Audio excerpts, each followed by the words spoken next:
ya mwaka 2006, miezi michache baada ya Rais Kikwete kutawazwa kuwa rais, akaunda kamati ya Laumasha. Bahati nzuri nimekuja na taarifa yake hii hapa. Kamati ya Laumasha kuchunguza sheria za madini, sheria za kodi, sheria za fedha, mikataba ya madini, kila kitu cha madini. Taarifa hii hapa. Uhari gani mtazamaji wa Master Voice Online TV? Mimi naitwa Michael Ngalia. Usisahau kusubscribe, kulike, kucomment na kushare. Leo nakuletea storia fupi inayomhusu Tundu Antipas Lissu ambaye ndiye mwenyekiti wa Chama cha Demokrasia na Maendeleo Chadema, na tukio lake zima la kupigwa risasi. Tarehe 7 Septemba 2017 huko area D jijini Dodoma, Tundu Antipas Lissu aliyekuwa mbunge wa Singida Mashariki kupitia Chama cha Demokrasia na Maendeleo Chadema alipigwa risasi zaidi ya 16 nje ya makazi yake baada ya kutoka kwenye kikao cha bunge. Alipata majeraha makubwa tumboni, mguuni na sehemu nyingine za mwili. Tujaendelea na taarifa ambayo ningependa niitoe, taarifa muhimu kwenu. Nayo ni taarifa kuhusu tukio la kushambuliwa kwa Mheshimiwa Tundu Antipas Lissu, mbunge wa Singida Mashariki Chadema. Jana tarehe 7 Septemba 2017 majira ya saa 7 mchana, mara baada ya bunge kusitishwa, Mheshimiwa Tundu Lissu alitoka bungeni kwenda nyumbani kwake kwa ajili ya mapumziko. Alipofika nyumbani kwake eneo la area D site 3, kabla hajashuka kwenye gari lake, watu wasiojulikana wakiwa kwenye gari jeupe aina ya Nissan ambalo namba zake hazikutambulika walianza kushambulia gari la Mheshimiwa Lissu kwa risasi kadhaa. Kwa mujibu wa kamanda wa polisi mkoa wa Dodoma SACP Giles Mloto, risasi zilizotumika ni kati ya 28 mpaka risasi 32. Risasi kadhaa zilimpata kwenye mwili wake kama ifuatavyo. Tukio hilo lilishtua taifa na jumuiya ya kimataifa.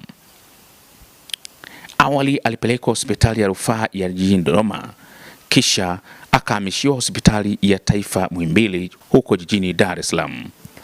Baada ya hali kuwa mbaya, alihamishiwa nje ya nchi kwa matibabu zaidi. Lissu alipelekwa Nairobi hospitali ambako alifanyiwa upasuaji mkubwa kadhaa. Alikaa hospitali kwa miaka kadhaa akiwa katika uangalizi maalum. Novemba 28, 2017, wakati huo Mama Samia alikuwa makamu wa rais wa Jamhuri ya Muungano wa Tanzania, alikwenda Nairobi hospitali kumtembelea Tundu Antipas Lissu. Ziara hiyo ilionekana kama ishara ya utu na mshikamano wa kitaifa. Hatua nadra ya kiongozi wa juu wa serikali kumtembelea mpinzani wa kisiasa. Alizungumza na Lissu na familia yake na kumwombea apone haraka. Salimia rais, mwambie nashukuru. Okay, na salamu na okay. Sisi tumekuona. Nashukuru. Jatuwahi kuruka sasa. Nashukuru sana. Okay?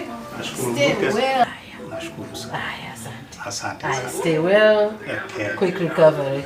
Godspeed back home. And say hello to everybody. Asante. Nashukuru. Nashukuru. Wifi. Ziara ya Mama Samia ilisifiwa sana ndani na nje ya Tanzania. Ilisaidia kupunguza msukumo wa kisiasa wakati huo. Ilionyesha kuwa licha ya tofauti za kisiasa, maisha ya binadamu ni muhimu zaidi. Baada ya kutoka hospitali, Lissu aliendelea na matibabu Ulaya, hasa Ujerumani na Ubelgiji. Aliishi uhamishoni kwa takriban miaka 5 kwa sababu ya kiusalama. Mwaka 2023 Tundu Antipas Lissu alirejea rasmi Tanzania na kuendelea na siasa. Tukio hilo linatajwa kama moja ya matukio mazito ya kisiasa katika historia ya Tanzania ya sasa. Tukio hilo limeacha maswali mengi kuhusu usalama wa wanasiasa, uhuru wa kisiasa, uwajibikaji wa dola. Mimi ni Michael Ngalia, usisahau kusubscribe, kulike, kucomment na kushare. Asante kwa kutufuatilia. Sisi Tanzania leo sisi tuna miaka, huu utakuwa ni mwaka wa 66 tangu tupate uhuru. Mheshimiwa Waziri, utakapokuja kuzungumza hapa, hebu waeleze wabunge hawa kama kwa sheria za Tanzania, sizungumzi katiba, kama kwa sheria za Tanzania wimbo wetu wa taifa unatambuliwa kisheria.